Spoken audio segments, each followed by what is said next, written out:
Pronoun बताने से पहले हम कुछ नाउन के बारे में जान लेते हैं। नाउन के बारे में रिवीजन कर लेते हैं। नाउन मैंने आप लोगों को पिछले वीडियो में नाउन के बारे में बताया था कि किसी भी व्यक्ति हो, वस्तु, स्थान, जानवर इत्यादि के नाम को क्या कहते हैं? नाउन कहते हैं। तो कोई भी हो, हम ये बताए थे कि संसार में जितने भी वस्तु है या व्यक्ति है या जानवर है या फिर कोई पदार्थ है, चाहे वो विजिबल हो या फिर इनविजिबल हो, सभी क्या है? नाउन होते हैं। तो आज जब तक नाउन आप अपने दिमाग में नहीं रखिएगा, नाउन की परिभाषा नहीं जानिएगा, नाउन को पहचानने के लिए नहीं जानिएगा, तब तक आपको प्रोनाउन समझ में नहीं आएगा। इसीलिए हम फिर से एक बार नाउन के बारे में आप लोगों को बता दिए कि प्रोनाउन को समझने में आपको कहीं दिक्कत ना हो। तो चलिए अब नाउन के बारे में तो समझ गए, अब सब चलते हैं प्रोनाउन के बारे में। प्रोनाउन मीन्स क्या होता है? सर्वनाम। अब आइए सर्वनाम किसे कहते हैं? तो संज्ञा के बदले में जो शब्द प्रयुक्त होता है या संज्ञा के स्थान पर जो शब्द प्रयुक्त किया जाता है उसे क्या कहते हैं? नाउन कहते हैं। देखिए, ए नाउन एक यूज्ड यानी प्रयोग किए जाते हैं इन प्लेस ऑफ के स्थान पर। किसके स्थान पर? A noun. जो नाउन के स्थान पर प्रयोग किए जाते हैं, उपयोग किए जाते हैं, उन्हें क्या कहते हैं? प्रोनाउन कहते हैं। यहाँ पर इन प्लेस या फिर इंस्टीड ऑफ ये भी लिखा सकता है, के बदले में या के स्थान पर, के बदले में या फिर के स्थान पर, यानी इसका हिंदी हुआ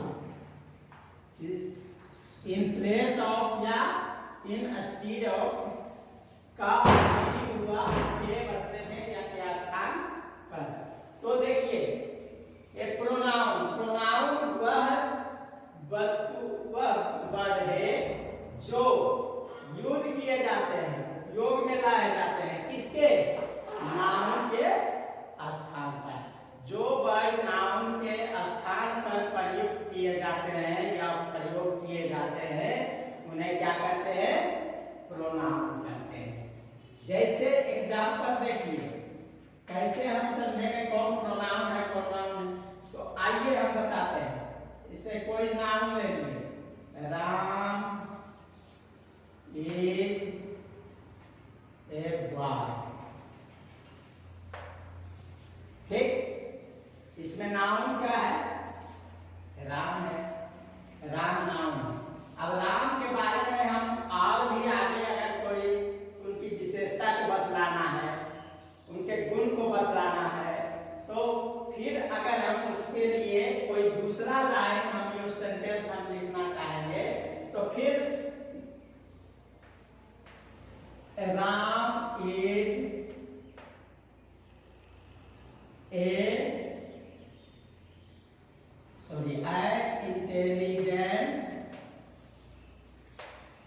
इंटेलिजेंट स्टूडेंट।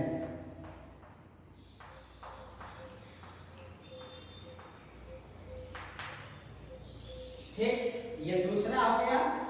तो इसी तरह से अगर हम फिर इसकी कोई गुण या विशेषता को बतलाना तो फिर हम नाम लिखेंगे, फिर उसके आगे भी नाम लिखेंगे। तो इस तरह से राम नाम राम राम करते जाना सेंटेंस को अट्रैक्टिव नहीं बनाता, सेंटेंस देखने में ठीक नहीं लगता है। इसके जो गुण और विशेषता बतलाते हैं वो निरस हो जाता है। इसलिए ग्रामर के जो ग्रामेरियन थे उन्होंने सोचे कि चलो नाउन को बार बार दोहराने के झंझट से बचने के लिए एक शब्द प्रयुक्त करते हैं तो उन्होंने प्रोनाउन को प्रयुक्त किया। तो प्रोनाउन जैसे देखिए यहाँ Ram is a boy, Ram एक लड़का है। अब इसकी विशेषता को फिर हमको अगर बतलाना है और दूसरे सेंटेंस में बतलाना है तो उसके जगह पर यानी राम के जगह पर, राम क्या है, नाउन है, नाउन के जगह पर यदि हम क्या कर दें, ही लिख दें। He is an intelligent student. तो यहाँ जो राम के स्थान पर जो आया, कौन आया, ही आया। तो ही क्या हो गया, प्रोनाउन हो गया। यानी राम के स्थान पर जो वर्ड आया वो क्या कहलाएगा, प्रोनाउन कहलाएगा। ठीक है। तो इसी तरह से किसी भी नाउन को बार बार दोहराने से उस सेंटेंस की बनावट अट्रैक्टिव नहीं रह जाती है, रोचक नहीं, इंटरेस्टिंग नहीं रह जाती है, जिसके कारण व्याकरणी ने बताया कि इसके स्थान पर जो शब्द प्रयुक्त किया जाएगा उसे क्या कहेंगे, प्रोनाउन कहेंगे। ठीक है। तो इसी तरह से बहुत सारे ही है, सी है, लड़की के लिए अगर वह लिखने का रहेगा तो सी लिखना। छोटे छोटे जीव जंतु या फिर कीड़े मकोड़े या फिर निर्जीव वस्तु के लिए अगर कोई प्रोनाउन प्रयुक्त करना रहे सिंगुलर में तो इनका प्रयोग करेंगे। ठीक है। तो चलिए अब चलते हैं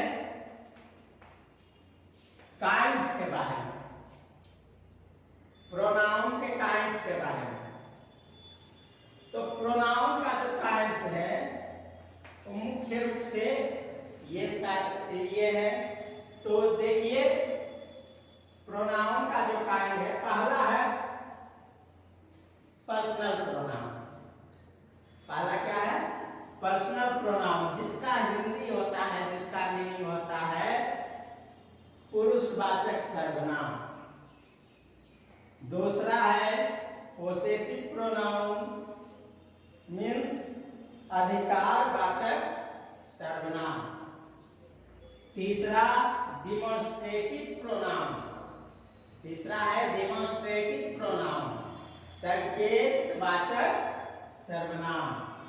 चौथा है डिस्ट्रीब्यूटिव प्रोनाउन, जिसका अर्थ है क्या, व्यष्टिवाचक सर्वनाम। पांचवा है रेसिप्रोकल प्रोनाउन, रेसिप्रोकल मीन्स पारस्परिक संबंध बोधक सर्वनाम। अब आइए इधर 6 है, छठा काइंड है रिफ्लेक्सिव प्रोनाउन, जिसका मीन्स होता है रिफ्लेक्सिव प्रोनाउन मीन्स निजवाचक सर्वनाम। Emphatic pronoun, emphatic pronoun means बलदायक सर्वनाम या दबाव सूचक सर्वनाम भी बोल सकते हैं। इंडिफिनिट प्रोनाउन अनिश्चयवाचक सर्वनाम। रिलेटिव प्रोनाउन संबंधवाचक सर्वनाम। और इंट्रोगेटिव प्रोनाउन प्रश्नवाचक सर्वनाम। तो ये थे प्रोनाउन के काइंड्स। अब चलिए, तो आप लोग जो है 3 क्लास में है, तो आपको सिर्फ यही पढ़ना है प्रोनाउन के डिफिनेशन के बारे में, प्रोनाउंस के भेद के बारे में। लेकिन इसका डिटेलिंग जो होता है, डिटेल से प्रत्येक का पार्ट बाय पार्ट, जैसे पर्सनल प्रोनाउन का डिफिनेशन, पर्सनल प्रोनाउन का काइंड्स जो भी हो, उसके बाद एग्जांपल, फिर इसमें वही पोसेसिव प्रोनाउन का डिफिनेशन, फिर एग्जांपल, इस तरह से आगे के क्लास में आपको सिलेबस में मिलेगा, तो आगे क्लास में पढ़ाया जाएगा। अभी फिलहाल आप 3 क्लास में है, इसलिए आपको इनका डिटेल नहीं पढ़ना है। चलिए एक चीज और बता देते हैं, टोटल का तो नहीं बता सकते, लेकिन ये जरूरी है, पर्सनल प्रोनाउन। पर्सनल प्रोनाउन आप अभी भी यूज में ला रहे हैं, इसलिए इसके बारे में कुछ जानकारी दे देते हैं। पर्सनल प्रोनाउन सबसे पहले होता है कि पर्सनल प्रोनाउन मीन्स होता है व्यक्तिवाचक सर्वनाम, है ना, व्यक्तिवाचक सर्वनाम। तो चलिए देखते हैं कि पर्सनल प्रोनाउन क्या है। पुरुषवाचक सर्वनाम वही हुआ। तो चलिए देखते हैं।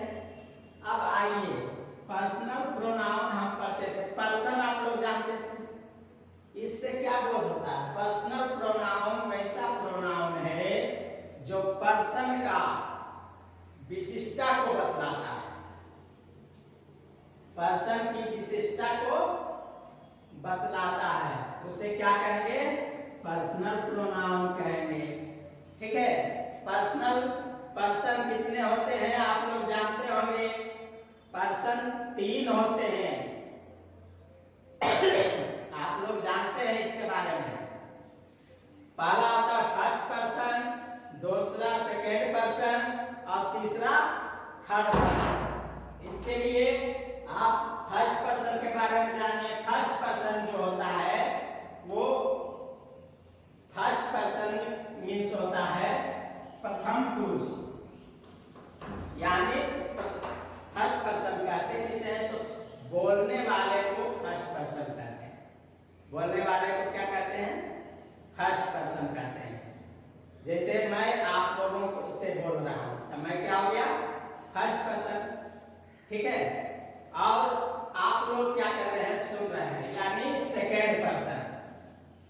सेकेंड पर्सन किसे कहेंगे? सुनने वाले को सेकेंड पर्सन कहेंगे। जो मैं बोल रहा हूं आप लोग सुन रहे हैं, तो आप लोग क्या हो गए? सेकेंड पर्सन, और मैं हो गया फर्स्ट पर्सन। उसी तरह से आइए थर्ड पर्सन।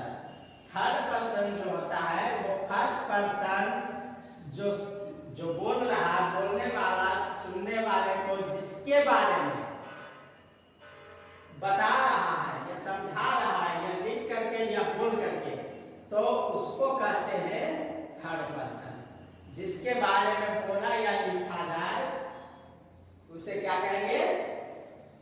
थर्ड पर्सन कहेंगे। तो पर्सन तो ये जान गए थे, आप जानते थे, लेकिन इसके बारे में नहीं जानते थे कि किसे कहते हैं। पर्सन के कितने होते हैं ये तो जानते थे, first person, second person, third person, ये किनके भेद होते हैं ये नहीं जान पाते थे। तो ये जो है पर्सनल प्रोनाउन के भेद हैं, first person, second person, third person. आप लोग को हम टेबल भी बताते थे, टेबल बताए थे। यहाँ फर्स्ट पर्सन, फर्स्ट पर्सन का सिंगुलर नंबर, फर्स्ट पर्सन का प्लूरल नंबर, ठीक है, फर्स्ट पर्सन, सेकेंड पर्सन और थर्ड पर्सन। आपको टेबल बताया था ना, आप लोगों को ट्रांसलेशन बनाते थे तब बताए थे। तो उसी के आधार पर ये पर्सन 3 भागों में बटा हुआ रहता है।